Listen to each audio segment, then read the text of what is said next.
What is going on, guys? Winner Kills here, and welcome to a brand new deck profile video, long-awaited update to the Speedroid Kashtira deck. Thank you guys for being as patient as you have been. I know a lot of people have been asking for the update post-Photon Hypernova for a while now, and it's crazy to think now that CYAC has already come out. But yeah, I apologize for the long delay. I'm going to assure you guys that it has been worth the wait. There is a lot of differences in this build as opposed to the last time I showed you guys the Speedroid Kashtira deck with the Ascendant of Thunders, right? The list is definitely a lot different now with some new cards, and this deck is also built for this new format, right? This post-Cyberstorm Axis format. You'll see some changes reflected in the extra deck, main deck, and side deck to help better combat the best decks this format and help to make this deck as competitive as you could possibly make it. I also have some other notes that I want to talk about, throughout the course of the video. Some ideas that Aerosol gave me to learn how to play this deck better, and I want to forward those ideas and those concepts to you guys because this is a hard deck to play. It is not a very forgiving deck. If you make a misplay, if you sequence things incorrectly, it is going to punish you. So keep that in mind while playing this deck. You do need to learn the combo lines, the interactions, the restrictions, etc., etc. Very excited to finally bring you guys this profile. Like I said, I know it's been a long time, and yeah, just super excited. I actually tried recording this yesterday, and my top-down camera just exploded and I lost all the footage, so hopefully that doesn't happen. But yeah, before we get into the profile, shout out to Imperium Duelist. That's where I got this playmat from. It is currently sold out, I believe. I don't know when it is going to restock. If you bought this mat using my discount code, thank you very much. If you want to get anything else on their site using my discount code, feel free to do so. If you use it, you'll get 10% off your entire order. They got amazing sleeves, deck boxes, binders, playmats, and more. Check them out. Speaking of deck boxes, they got the brand new light attribute deck box here. They were kind enough to send me, which I believe, what deck is in here? Photon Galaxy in the light attribute deck box. That makes sense, right? And we got the divine attribute deck box. Right now I got the Speedroid deck in here. It's been in the wind attribute deck box for a while. And, I'm trying to throw my opponents off, right? Little mental gymnastics. They're like, wait, he doesn't have the wind deck box anymore. Is he playing Speedroids? We're still playing the Speedroids. But we'll be playing other decks. And again, we'll get to the profile. Also, just like a channel thing, I'm going to be updating other decks. I know it's been a lot of just Speedroid content lately. We'll be updating other decks soon. Gold Pride, Marincess, Earth Machine, other decks that I'm forgetting. And I'm going to try to post them all around the same time so we get some variety going on the channel again.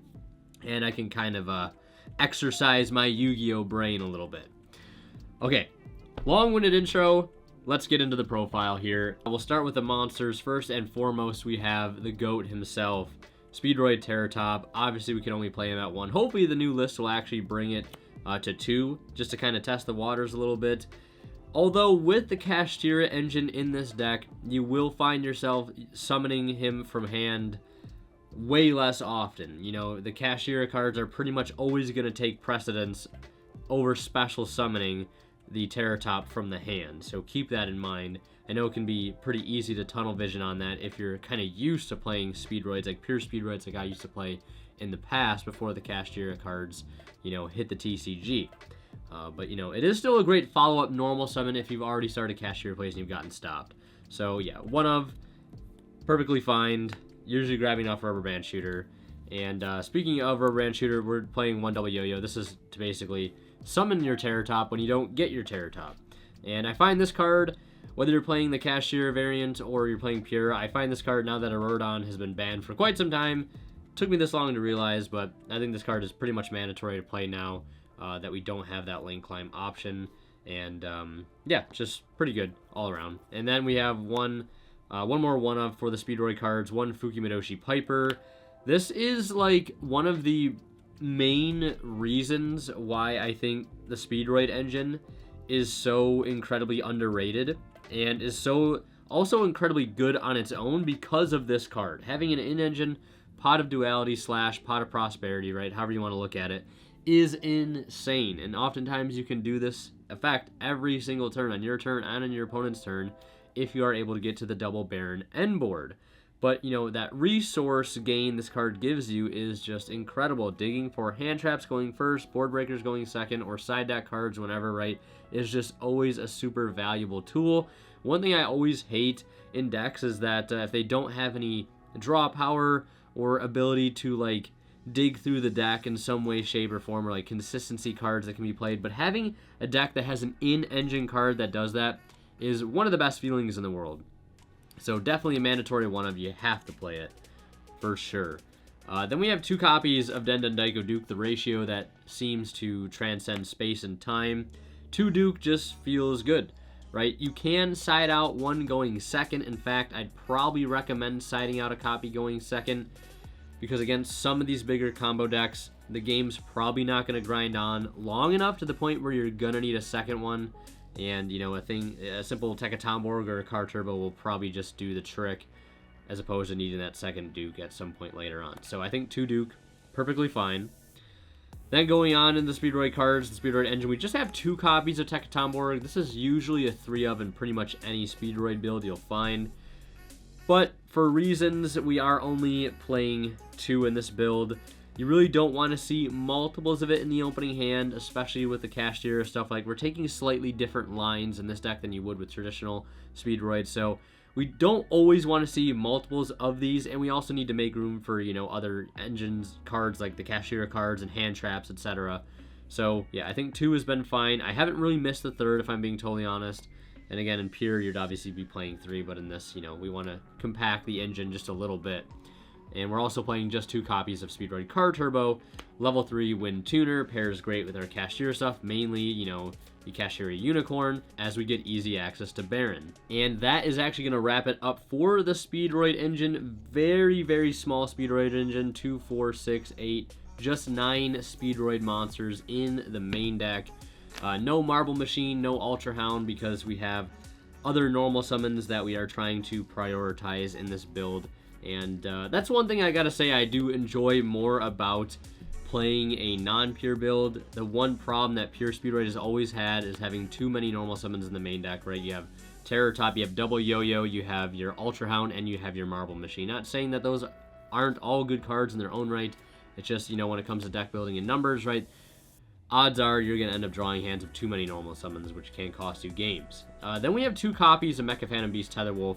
Speaking of normal summon, this is basically your Ultra Hound equivalent in this deck, except it just fits much better than Ultra Hound because A, you don't have to play a main decked card to make this a 1-card rubber band shooter like we did with the Speedroid duplicate. So this card, in a sense, is outclassing the Ultra Hound in that sense. Now, Ultra Hound does have a nice graveyard effect, but this card also has a cool battle phase effect with the token, where it can distribute it to make it gain 800 to help you beat over certain things, and it also has that built-in protection when the token is out on the field.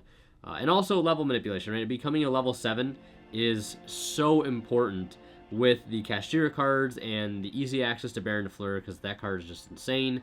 So this card helps out in so many ways, and is just much more advantageous as a normal summon than anything like Marble Machine or Ultra Hound could be in this particular build. So yeah, 2 Tetherwolf. I think 2 is fine. Haven't missed the 3rd. Never thought I wanted to go down to 1. Then we have probably the best Kashtira card, at least in this particular deck. 3 Kashtira Unicorn. Might as well be called Speedroid Unicorn because it just fits so well with this deck. It is a free level 7 body that searches out a Reborn for itself, or gets you an extender in the form of Birth. They'll get you another Kashtira on field. And, you know, ripping cards out of the opponent extra deck, getting that early knowledge of what they're playing, always very, very strong. And it being a level 7 helps us get to Baron. So yeah, really not much to say there. Gotta play the 3 Unicorn. Hopefully it doesn't get hit down to 1, although there are definitely plans in place for this deck that would, you know, be made if those types of things happened. But right now, we're just going to play the 3, obviously, not worry about it. We'll cross that bridge when we get to it. Then we have 3 copies of Fenrir. We got the one ugly off-center ulti. Hopefully I'll get 2 more ulti Fenrirs at some point in the future. But yeah, Fenrir, I mean, it's just Fenrir. If you're going to play the Kashtira engine, right, you got to play Fenrir.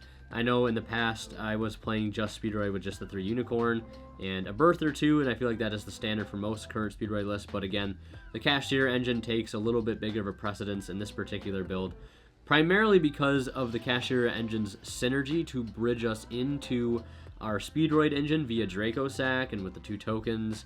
But also, these cards are just incredible for going first and for going second. They apply a lot of pressure, especially Fenrir, and they give us a much better board presence than typical Speedroid end boards would usually be able to put up.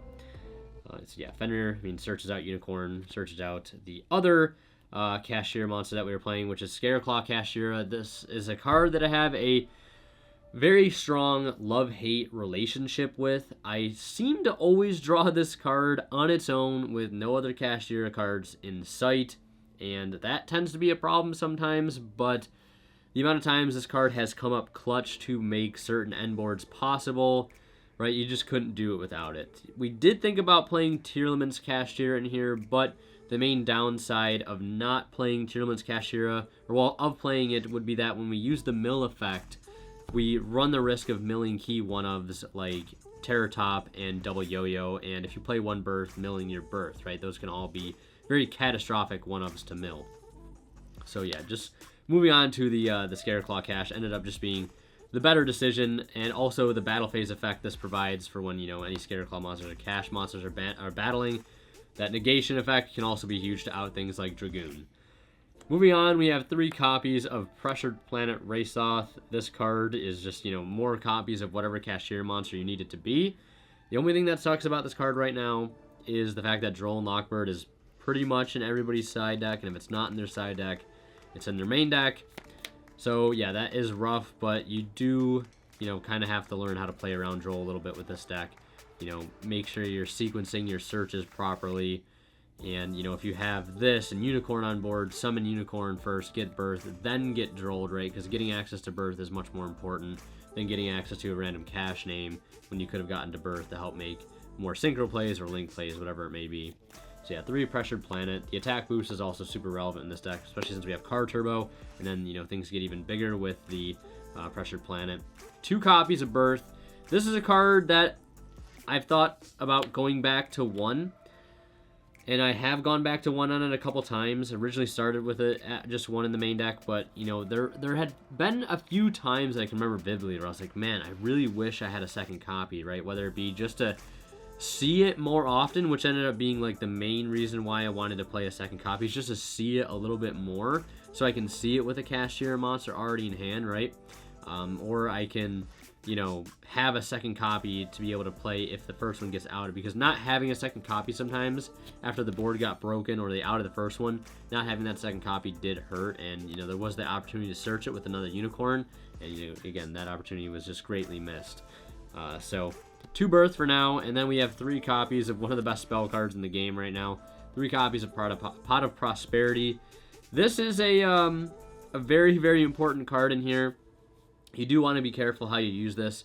You know, typically you don't want to start with Pot of Prosperity, right? You want to hold this until you are absolutely needing to use it, because that'll give you a better idea of what kind of card you need to get from it, how many you need to banish, etc. And the general rule of thumb is usually if you have a Kashtira card and no Speedroids or vice versa, you usually want to just banish 3, because usually you'll be able to bridge into one of those other engines off of just 3 with the odds being that high. And I would never really banish 6 off of this unless I was in dire straits and needed to see any form of engine card, right? If I didn't see any Speedroid cards, any Kashtira cards, I'd probably just banish 6. But if I saw one or the other, I would probably just banish 3, just so I can conserve my extra deck a little bit and the utility within it. So 3 Pot of Prosperity, very, very good card in here. Love it. And 1 Call by the Grave, as this is, you know, a format with Droll, very heavily played. I want to have a main deck out to draw every now and then to not only Droll, but any relevant hand trap, really. So 1 Call by the Grave, we got to keep it strapped. And then for hand traps here, we have just 3 copies of Ash, 3 copies of Ghost Ogre, 3 copies of Droll. Then we have, of course, the 3 copies of Infinite Impermanence, and 1 copy of DD Crow. So yeah, everything pretty standard. The Imperms, the Drolls, the Ogres, right, for super heavy, for your Pearly decks, everything else in between. But the DD Crow. So the reason, and this was a friend, 2 friends of mine, my friend Dan and Adam, we all kind of, you know, thought it would be best to put this in my side deck after a night of some testing. And the reason being is because we were playing Bell, well, I was playing Bell, one copy of Bell in the main, and I think the other two in the side. But I ended up switching to DD Crow because Crow addresses a lot of the same problems, and even more problems than Bell does.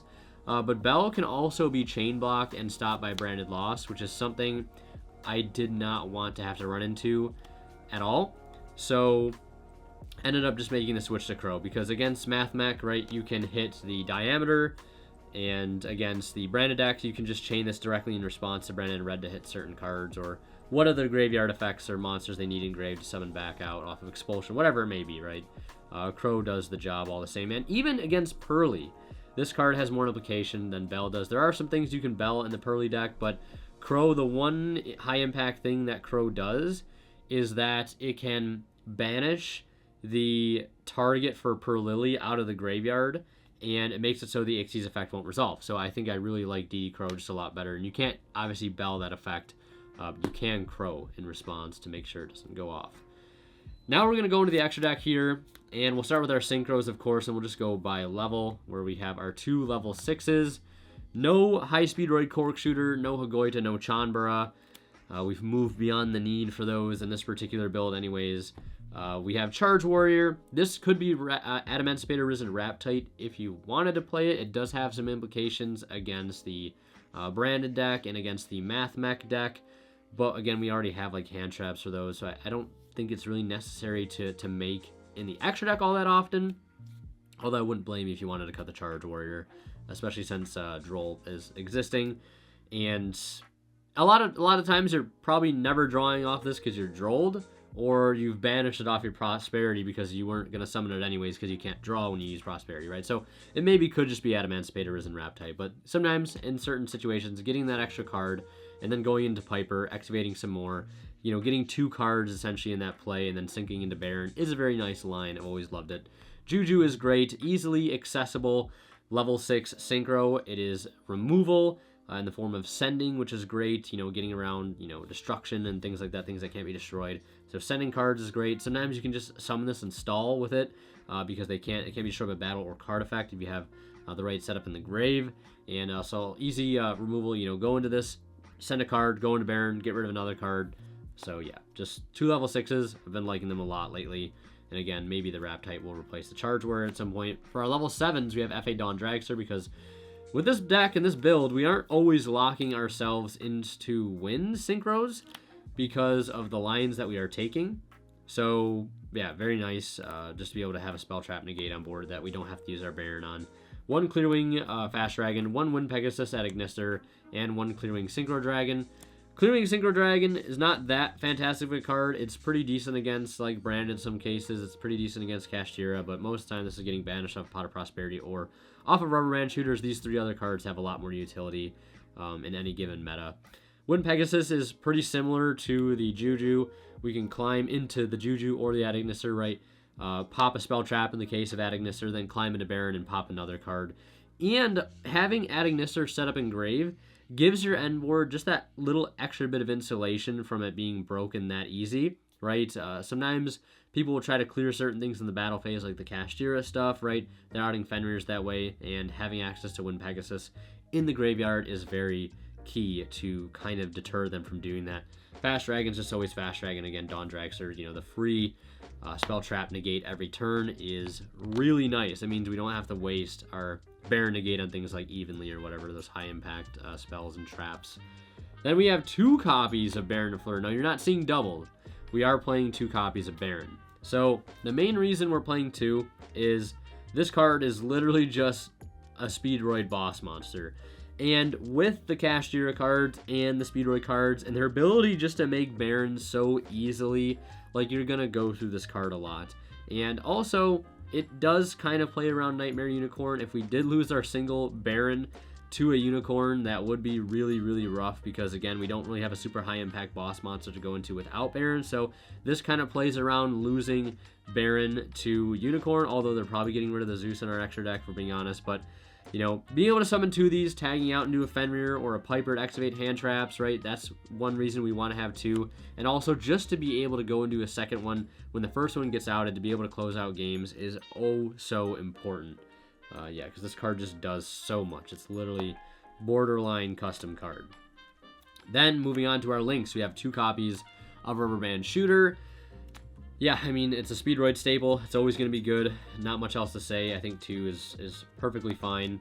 The second one doesn't come up that often, but you'll be glad to have it when it does, because like not many other cards in the extra deck do the job that it does in certain situations. Then we have 1 Win the Wind Charmer. This card we're playing right now because Droll, again, is on everybody's side or main deck right now, and we can use this to link climb in some hands into Doom Eagle, which is, again, decent in some matchups, or we can use it to link climb into Appaloosa Boat of the Goddess, you know, free extra deck Floodgate monster, always very, very nice. And again, this is in some cases where maybe you had access to Wind Pegasus, right? Linking off Wind Pegasus into Appaloosa.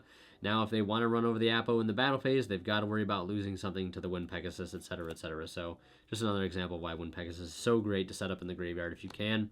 But yeah, just generic link climb package, and I've been liking these a lot. We cut Donner, Dagger for Hire, for the Appo because this was starting to come up a lot more now that people are starting to Droll us a lot more. So yeah, definitely want to play those cards if you can. Then we have 1 Draco Sack and 1 Divine Arsenal Zeus Sky Thunder. Yeah, this card is just great. I mean, it's a great bridge into the Speedroid cards via the Kashtira engine. And there's some cool things you can do with both these cards in tandem, right? You can summon your Draco Sack, right? Summon the 2 tokens. Attack into anything, doesn't matter the stats because it'll be protected by the tokens being there. Then you can link off into like a Rubber Band Shooter afterwards with the tokens. Use this effect to grab Top and Yo-Yo, whichever you get, right? Doesn't matter. Then you can slap a Zeus on top of this, wipe the board, and then just use your regular normal summon to keep playing essentially with whatever Speedroid card you ended up getting, whether it was Duke or Yo-Yo. So yeah, that's a really sick line that you can do, but you have to make sure that you have it normal summoned to get to the Draco Sack at that point. So that is the extra deck. Pretty straightforward. Into the side deck, again, this is, you know, player preference. This is what I ended up coming up with. The other 2 copies of DD Crow for the matchups that it's relevant for. 1 copy of Godarla, the Mystery Dust Kaiju.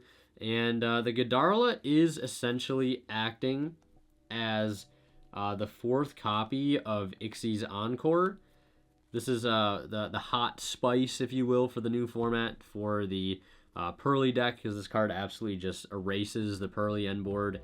And for those that don't know what this card does, I'll read it real quick. It says, target 1 face-up Ixie's monster your opponent controls that has Ixie's material. Detach all Ixie's material from it, and if you do, return it to the extra deck. Then, if there is a monster card in the graveyard among those detached Ixie's material, special summon as many of them as possible from the graveyard to your opponent's side of the field.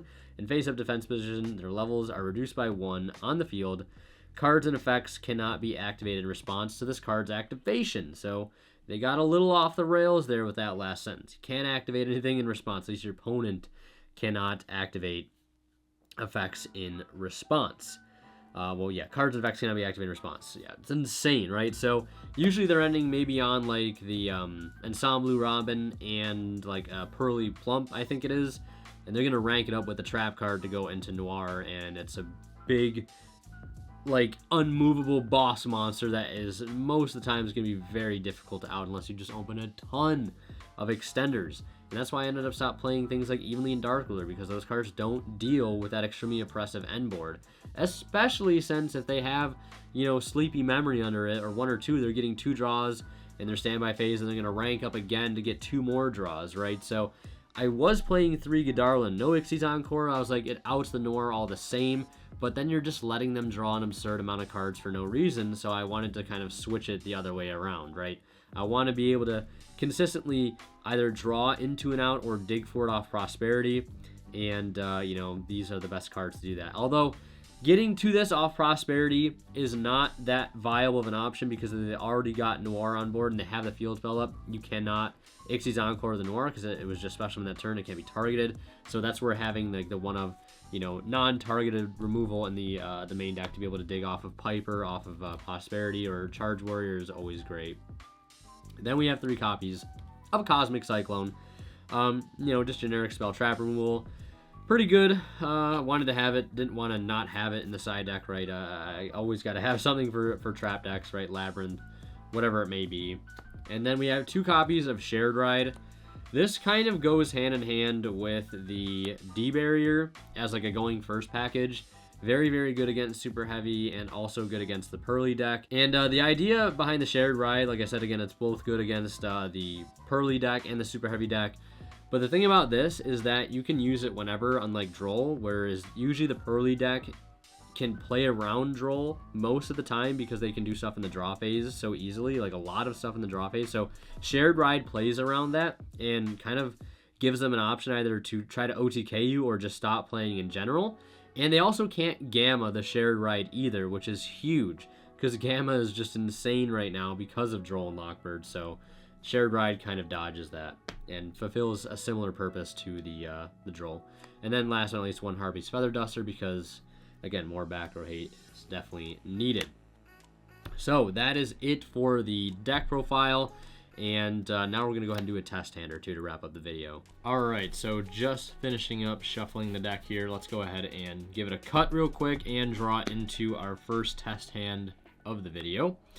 Opening hands, we have Double Yo-Yo, Ghost Ogre, and Snow Rabbit, Terratop, DD Crow, and Pot of Prosperity. So yeah, this is an opening hand for sure. So we are met with a bit of a dilemma here. We have two options. One is starting with the Pot of Prosperity and playing very, very hard into Droll and Lockbird.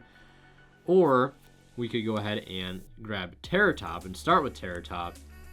Right, go ahead and search for something like maybe like Tekatomborg and set up a synchro play that way so that when they Droll us, we can still end on a somewhat decent end board. So yeah, those are probably the two best options. And since we already have two hand traps in hand, I think I would want to go the safer route in this case, since again, we're already playable. And opening the Double Yo-Yo here with the Terratop is actually not even a bad combo. So we'll go ahead and start by special summoning the Terratop, activating its effect here, and we're going to go ahead and grab the Tekatomborg. Now, if they Droll us, we are limited greatly in what we can do here, obviously. But we still definitely have a way to make things work. So we'll go ahead and special summon the Tekatomborg, activate its effect here. And we're going to go ahead and bring out the Den Daiko Duke just to get that out of the deck. And our only play here would be to, well, technically, if we're under Droll, what we could do is, I was going to say, is like we could like normal summon this. And we could make a Baron. Like, that's a play we could do and not use the effect to bring back the Terratop because we can't special summon Terratop again. But what we could do instead is actually link both of these off into the Win the Wind Charmer. Use its effect here, and I'll just use this as a token, this token as their Droll and Lockbird, right? So now we're going to take their Droll, and from here we can go ahead and normal summon the Double Yo-Yo and revive the Den Daiko Duke. And then from here we have a couple options, right? We could either synchro with the Double Yo-Yo and the Duke into Wind Pegasus and make a 3 material Appaloosa, or we could just link off with everything that we have here and make a 4 material Appaloosa. Since we already have hand traps in hand, I'm probably gonna just put the Wind Pegasus into the graveyard just to make it a little bit more difficult for them to beat over the Appaloosa. Now keep in mind, this is a Droll and Lockbird, this is not a token, so we can link off with it for Appaloosa, and this will have, you know, 3 negates on it. So with the hand that we opened under Droll and Lockbird, we do end on Appaloosa with 3 negates, and I'll go ahead and grab a dice out of my deck box here just to symbolize that we have 3 interruptions with that. We have the Wind Pegasus engraved. We have DD Crow and Ghost Ogre and Snow Rabbit in hand. Very high impact against both Pearly and Super Heavy Samurai, and we have Pot of Prosperity for follow-up. So yeah, not bad. I definitely wanted to do one hand that showcased us getting Drolled. I don't want to do every single hand like that, but that is just a very easy example of something that can be done under Droll, and one of the main reasons why Win the Wind Charmer is so important right now in this deck. It's actually kind of a relevant card because Droll is going to be in pretty much everybody's graveyard, and if it's not Droll, it's going to be something like Kashtira Unicorn. So that's it for that test hand. Let's wrap it up and do another one. Alright, that's enough shuffling. Let's go ahead and draw into our next test hand here. Let's see how many one-ofs we can draw. We have Fenrir, Tekatomborg, Planet, Unicorn, and Ghost Ogre. So I really like this hand. I think we can showcase some cool things with this hand here, and also convey some important information The first being that we are, met with an option, right? We can either start with Unicorn or we can start with Planet. Well, in a format very heavily filled with Droll, right, we don't want to do that. We want to get access to Birth as soon as possible. So we're going to special summon our Unicorn and just sequence things this way, activate the effect to go ahead and grab a copy of Kashtira Birth. So we have that out of the way, right? If they have Droll, then fine, right? We can keep playing. If they don't have Droll, great. We can keep playing and make an even better board. So if they did have Droll, hypothetically, what we could do is activate Birth, normal summon the Fenrir, and then go into Draco Sack, use the 2 tokens to go into Wind Charmer, and then take their Droll and basically make Baron by summoning the Tekatomborg, right, tagging a Duke, and then we can bring back the Unicorn. We end on Baron with Apple for 3 materials, I think, under Droll, which is not bad. We have Ogre and Planet follow-up too, and we also always have the Birth follow-up there. This is to make it something they have to get rid of. So that would be the play if we got Drolled. But assuming we don't get Drolled, right, we're going to go ahead and special summon, well, normal summon the Fenrir, which actually, let's activate the Planet here. And we're going to go ahead and search, right? So we didn't get Drolled, because I want to do this a little differently, too, because I want to showcase a cool play, and I think we can showcase exactly what I want to showcase. So we will go ahead and normal summon the Fenrir. We can activate Fenrir here, and just go ahead and get another search. We can grab another Unicorn. We can grab another Fenrir. I'll just grab the shiny Fenrir for now. And we're just going to go ahead and overlay these 2 into Draco Sack. And you might say this is playing really, really hard into Imperm. It's not really playing that hard in Imperm because we can still detach to activate the effect for cost. And then Birth brings back the Unicorn. And then we can summon Tekatomborg and, either make a Baron or link it to Rubber Band Shooter and keep playing from there. So we still have options even if this gets Imperm. It's not necessarily the bottleneck of the whole play. So we're going to go ahead and bring out 2 Mecha Phantom Beast tokens just like so. And then we're going to link off the Draco Sack and the token because we actually value the token's presence more than the Draco Sack at this point. So then we're going to go into our Band Shooter, activating its effect here. We're going to go ahead and banish a level 7. In this case, it's going to be Clearwing Synchro Dragon. And now we're not going to reveal the standard Terratop Yo-Yo. We want to save that in deck for as long as we need it, right? We'd rather have that, going into their board, on turn 3 than using it up right now because it is a very valuable set of cards to have in deck. You don't want to just blow it turn 1. So we're going to reveal Duke and Yo-Yo. 1, 2, 3 Duke, 4, 5, 6 Piper, not Yo-Yo. So we roll a 5, so we get the Piper to hand, and the Duke goes to the graveyard. So now we can go ahead and use our additional normal summon of a Wind Monster, and that will lock us into Synchros in the extra deck. And we can go ahead and, because I was going to say we could use Birth right now to bring back Unicorn to get an extra Excavate, but I don't want to use Birth on that. I'd rather use Birth on Fenrir. I suppose we could just special summon Tekatomborg, and then we can use our additional normal summon because we won't get locked into summoning winds only if we just summon him. If we use the tag out effect, that's when we'll get locked. So we'll go ahead and normal summon the Piper now, and we can go ahead and Excavate 3 cards here. So a little in-engine Pot of Duality, right? Very, very nice. Let's see if we can get into a hand trap. We do find Ash, so we'll definitely take the Ash Blossom there, just bolstering the hand that we're going to have at the end of this combo. And then we're going to go ahead and synchro off that token in the Piper into FA Dawn Dragster because we are not locked into winds and wind effects just yet because we haven't used Tekatomborg's tag out effect. We haven't summoned Card Tripper from hand yet. And now we can go ahead and we don't even really need to use the Scareclaw Kashtira here. We could just use Birth to revive Fenrir because we want to get this out on board now while we can.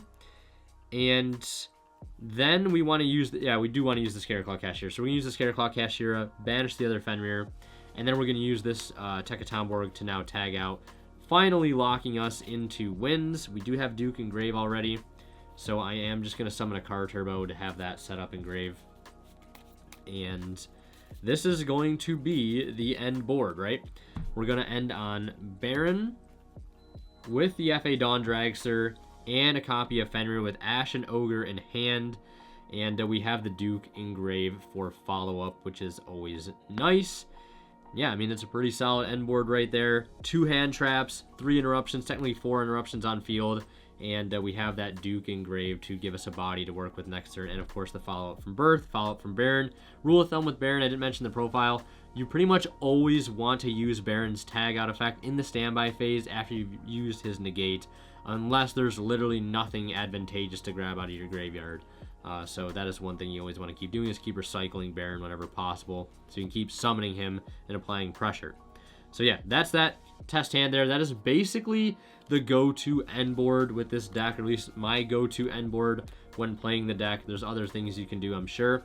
But yeah, I wanted to showcase that, and glad we just drew it in a random hand. Very, very nice. So let's go ahead and shuffle the deck one more time and do one more test hand for the video. Alright, so that's enough shuffling. Let's draw into the third and final test hand of the video, and hopefully we can get just as good a hands if we've been drawing. We have Fenrir, Ghost Ogre, Pot of Prosperity, Pressured Planet, and Dendendaiko Duke. So I like this hand quite a bit. Now, again, we're met with that Droll and Lockbird dilemma. How do we best want to play around it, right? Do we want to start with a Pressured Planet? Do we want to start with the Prosperity? Do we want to start by summoning Fenrir and using the effect of Search? It's probably the least likely thing to do. Also, shout out to Ghost Ogre for being the most loyal hand trap this video. Yeah, so, I mean, because if we start Pressured Planet, right, we can grab Unicorn, and if they droll us there, we end on Baron with Ogre, with Fenrir and Prosperity follow-up. It doesn't sound that great, but I mean, it's better than nothing. So, I mean, there's that. Or we could go Prosperity, and what are we really hoping to get off this? Like a Kashtira card?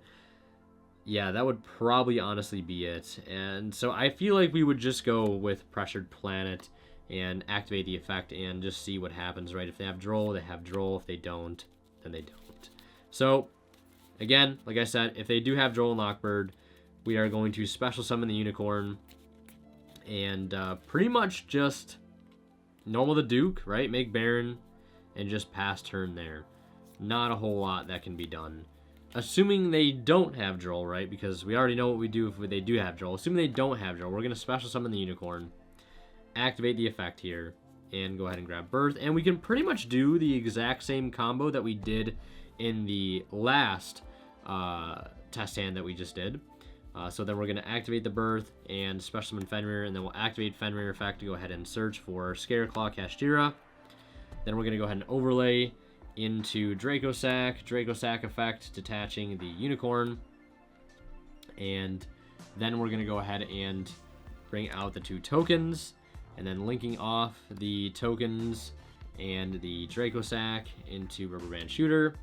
And here we're going to banish a 7, much like we did last time, and we're going to reveal the same monster. We're going to reveal the Duke and the Piper. Again, I would pretty much save the Terror Top Yo-Yo combo for when we literally don't have any other extenders to work with, right? Let's say we started with like Tetherwolf plus 4 hand traps. You're going to go Tetherwolf into Rubber Band Shooter, and you're going to banish the 7 to reveal Top and Yo-Yo. That's just going to be the best course of action. But since we already have bodies on board, we already have extenders in hand, this is going to be the best play. So 1, 2, 3 Duke, 4, 5, 6 Piper, and we get the Duke, and the Piper will go to grave. So now that this happened, this is actually different than what happened the last test hand. Last time we got the Piper to hand, which is my preferred thing to have happen. So it's interesting that we get to showcase it the other way around this time. So we're going to activate the Scareclaw Kashtira. We're going to banish the Fenrir. And then we've already used our normal summon on the Fenrir. So we use our additional normal now to bring out the Duke. And then we're going to synchro for Baron this way. And then we can use the Duke to bring out the Piper. And then Piper is going to go ahead and excavate for 3. Same thing we did last time. We reveal Card Turbo, Ash, and Imperm. I'll take the Ash, and we'll put those back to the bottom. And then we're not locked into wins or anything right now, so we can still make that FA Dawn Dragster, and Birth can bring back the shiny Fenrir. And we end on Fenrir, FA Dawn Dragster, with 2 hand traps, Pot of Prosperity, and the Duke. And now we can actually just use that Prosperity. Want to save it to the very end, right? Let's say we didn't get interrupted. Now we can use it at the very end to dig into even more hand traps. And what I'm probably going to get rid of is the Charge Warrior, right? Because we can't draw any cards this turn anyways. We can get rid of the Doom Eagle. That's always something that I like to get rid of after turn 1 if I don't use it. And we can also get rid of the Zeus since we've used our Draco sack. So we have no way to summon that Zeus now at this point. So we can just get rid of it. Reveal Fenrir, Terror Top, and Droll Knockbird.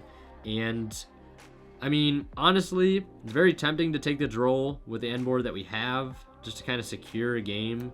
But also taking the Terror Top for a free follow-up also seems not too bad.